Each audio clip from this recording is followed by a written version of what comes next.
नहायत सनसनी खेज और जज्बाती मोड़ से शुरू होती है, जहां शफात अपनी महबूबा इशा की शादी की खबर सुनकर मुकम्मल तौर पर टूट जाता है। वो खुद को कमरे में बंद कर लेता है और ज़िंदगी ख़त्म करने की कोशिश करता है। घर वाले दरवाज़ा तोड़ने की कोशिश करते हैं, जबकि इसकी माँ कौसर शदीद परेशानी में उसे आवाज़ें देती है।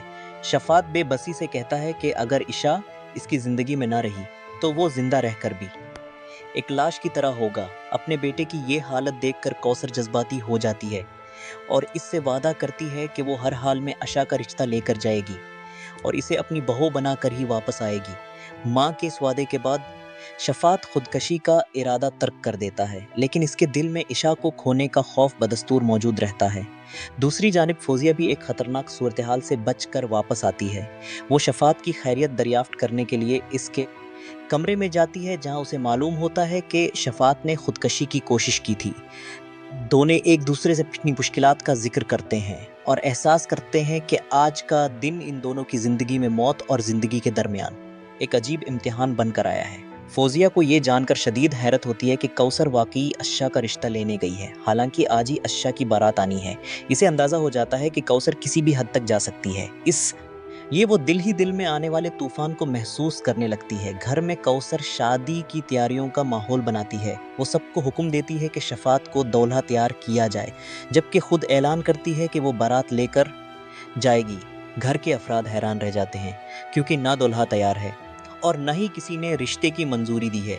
जब इससे पूछा जाता है कि बारात किसके घर जा रही है, तो वो बड़े एतमाद से कहती है कि ये बारात अशा के घर जाएगी, क्योंकि अशा सिर्फ शफात की मोहब्बत है और वो उसे हर कीमत पर अपने घर लेकर आएगी। यहाँ तक कि वो ये भी कह देती है कि अगर लड़की या इसके वालिदैन ने इनकार किया तो वो ज़बरदस्ती अशा को ले आएगी। इस ऐलान से घर के सब अफराद खौफजदा हो जाते हैं और उन्हें अंदाज़ा हो जाता है कि कौसर अब किसी कानून या रिवायत की परवाह नहीं करेगी।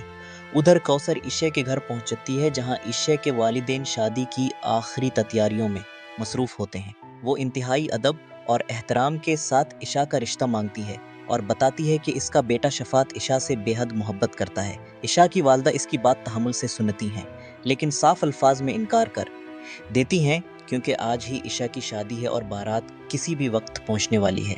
कौसर बार बार मिन्नत समाजत करती है, यहाँ तक कि हाथ जोड़कर दरख्वास्त करती है कि इसके बेटे की मोहब्बत का ख्याल किया जाए, मगर इशा की वालदा अपने फैसले पर कायम रहती हैं। इनके इनकार के बाद कौसर के लहजे में सख्ती आ जाती है और वो इशारों में बता देती है कि अगर इज्जत से बात ना बनी तो वो दूसरा रास्ता इख्तियार करेगी। इसके बाद कौसर इशा से अकेले में मुलाकात करती है। इशा वाज़िह अल्फाज में कहती है कि वो शफात से मोहब्बत नहीं करती और न ही इससे शादी करना चाहती है। वो शफात को ज़हनी तौर पर गैर मुतवाज़िन करार देती है, जिस पर कौसर सख्त गुस्से में आ जाती है और इसे खबरदार करती है कि वो इसके बेटे के खिलाफ एक लफ्ज़ भी न कहे। इशा फिर भी अपने फैसले पर कायम रहता है और कहती है कि किसी की मोहब्बत इस पर ज़बरदस्ती मुसल्लत नहीं की जा सकती। दोनों के दरमियान होने वाली ये तलख गुफ्तगू आने वाले बड़े तसादुम की बुनियाद रख देती है। इसी दौरान नाया घबराहट के आलम में नजमा खाला के पास पहुंचती है और इन्हें बताती है कि शफात ने खुदकशी की कोशिश की थी, लेकिन अब कौसर इशा को लेने इसके घर जा चुकी है। नजमा ये सुनकर हैरान रह जाती हैं, क्योंकि उन्हें यकीन हो जाता है कि कौसर अपनी ज़िद में कोई बड़ा कदम ज़रूर उठाएगी। दूसरी तरफ शफात अपनी माँ के फ़ैसले से मुतमईन नज़र आता है और यकीन रखता है कि वो इशा को ज़रूर ले आएगी, जबकि घर के दूसरे अफराद मुसलसल खुदशात में मुब्तला रहते हैं। कौसर आखिरकार अपनी धमकी को हकीकत बना देती है। वो अपने आदमियों की मदद से इशा को इसके घर से ज़बरदस्ती अगवा करके ले आती है। इशा मुसलसल मुज़ाहमत करती है, रोती है और कहती है कि वो शफात से कभी शादी नहीं करेगी, लेकिन कौसर किसी की नहीं सुनती। वो ऐलान करती है कि उसने पहले इज़्ज़त से रिश्ता मांगा था, मगर जब इनकार हुआ तो उसके पास यही रास्ता बच्चा। शफात अपनी माँ से कहता है कि ऐशा को तकलीफ़ न दी जाए, क्योंकि वो इससे सच्ची मोहब्बत करता है, लेकिन ऐशा गुस्से में शफात को पागल और कौसर को मुजरिम करार देती है। इसकी बात सुनकर माहौल मज़ीद कशीदा हो जाता है। उधर इशा के घर में कहराम मुझ जाता है। इसकी वालदा ज़ख्मी हालत में अपने शौहर को बताती हैं कि चंद लोग एक औरत के साथ आए थे और इशा को ज़बरदस्ती अपने साथ ले गए। उन्होंने रोकने की कोशिश की, मगर उन्हें भी तशद्दुद का निशाना बनाया गया। दोनों मियाँ बीवी शदीद परेशानी में अपनी बेटी को तलाश करने की कोशिश करते हैं और समझ नहीं पाते कि शादी के दिन इनके साथ ये सानहा कैसे पेश आ गया। कौसर के घर में इशा को कैद कर دیا جاتا ہے، وہ سب کے سامنے اعلان کرتی ہے کہ وہ زندگی بھر بھی شفاعت سے شادی نہیں کرے گی۔ شفاعت ایک طرف اپنی ماں کا احترام کرتا ہے اور دوسری طرف عشاء سے اپنی محبت کا اظہار کرتا ہے۔